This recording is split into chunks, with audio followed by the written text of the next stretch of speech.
Então ficou uma imagem muito boa.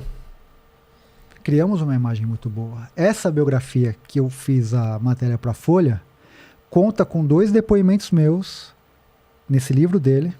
Eu falo do cinema e falo das HQs.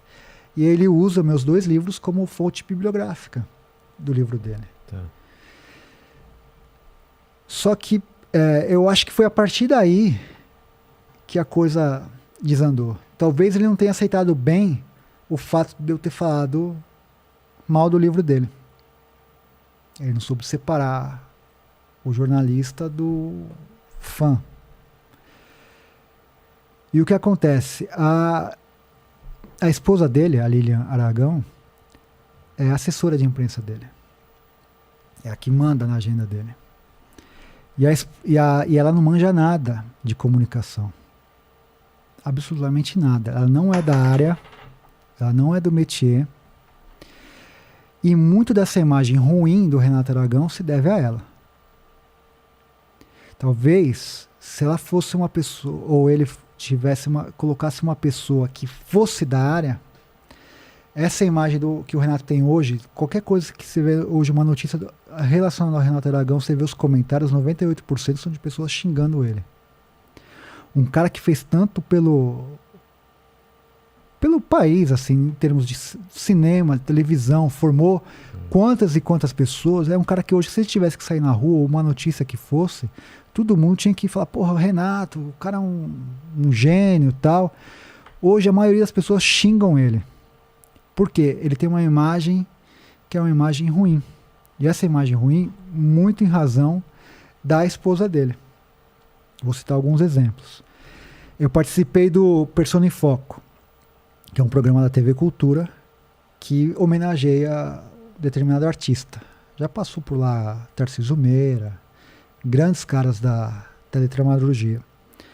O Dedé foi um dos homenageados e eu fui um dos entrevistadores. Esse programa é homenageado e ficam 2 entrevistadores. Era eu e a Silvia Massari, que é uma figura histórica dos Trapalhões, uma atriz histórica.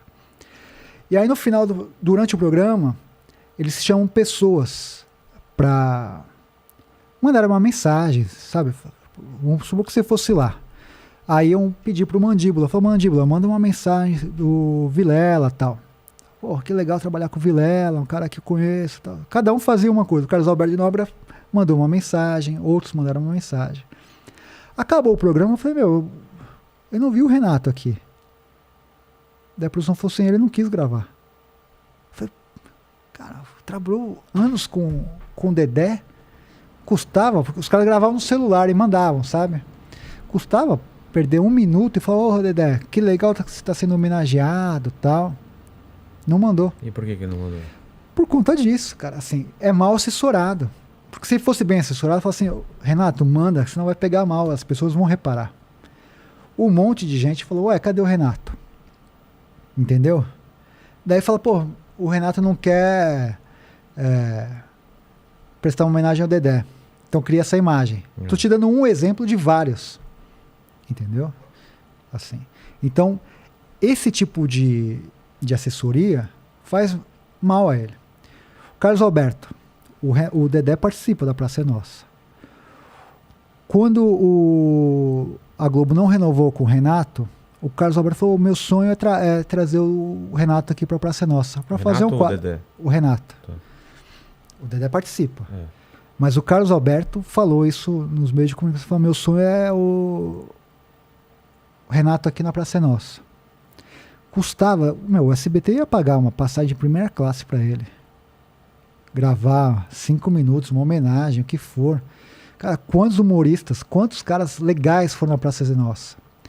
Carlos Alberto, cara, estendeu a mão pro Renato e pro Dedé.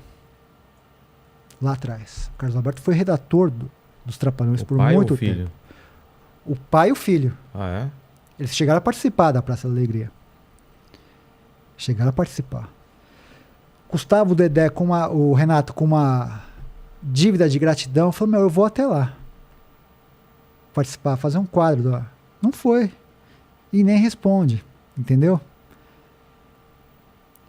Não cria uma imagem de antipatia. Você conseguiu entrevistar o Dedé. Mas eu duvido que você consiga entrevistar o Renato Aragão. Você acha que ele não dá entrevista? Não dá. E ele tá processando o Rafinha, sabe disso? Então, você vê que coisa mais sem graça, cara? Assim, o humorista, ele tinha que ter o espírito do Didi. O Didi era um cara que zoava todo mundo. Ele não chegava lá, zoava o Mussum, Pássaro Grande, Dedé, Isso aí camufla. o Zacarias, todo mundo, o Didi zoava, cara. Ele tinha que ter um pouco... Fala, meu puto, o cara me zoou. Foda-se. Ou usou o Rafinha, manda uma piada. Agora, processar por causa de um comentário que do TikTok dele é horrível mesmo, cara. Qual que é o problema de o cara emitir essa opinião? Falando, meu, que papelão. A piada é que ele estava sequestrado, né? Assim. Então, o que acontece nisso também? Essa é uma opinião minha. Que hoje é difícil até dar opinião, que os caras acham que... Mas assim, a esposa dele pega carona com ele. Então o que ela faz? Ela quer ser uma influencer. Então ela usa da popularidade do Renato para ganhar seguidores. Então ela faz esses vídeos bizarros dele dançando, tal, não sei o quê. Até me lembrou esse livro que eu vou fazer, a biografia dos Trapalhões, eu entrevistei o Boni. Tá. E o Boni falou uma vez pro Renato que ele em 89, o Boni percebe que os Trapalhões, os índices de audiência estavam caindo e tal. Aí morre o Zacarias, o Mussum, ele fala assim, Renato, encerra, para com dignidade. Até um pouco antes da morte do Mussum, ele fala isso pro Renato.